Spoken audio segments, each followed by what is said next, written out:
पहिलं पाऊल उचलणारी माणसंच ध्येयापर्यंत पोहोचतात. जी पाऊलच उचलत नाही ती पोहोचतील कशी?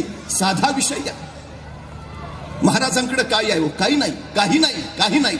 पण 1645 साली महाराजांनी राजगड जिंकला.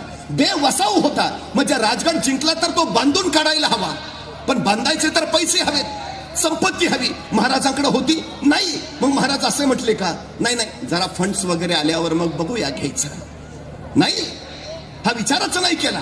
पुढचा बघू. 1645 ला त्यांनी पहिला राजगड घेतला. 1646 ला तोरणा जिंकला. आणि तोरण्याचं बांधकाम करताना महाराजांना सोन्याच्या मोहरांनी भरलेले 7 हंडे सापडले आणि त्या संपत्तीतनं महाराजांनी राजगड बांधून पूर्ण केला. महाराज सांगतायत, तुम्ही सुरुवात करा, जगदंबा आशीर्वाद घेऊन तुमच्या पाठीशी उभा असते. सुरुवात करा. 1670 ला मोगलांनी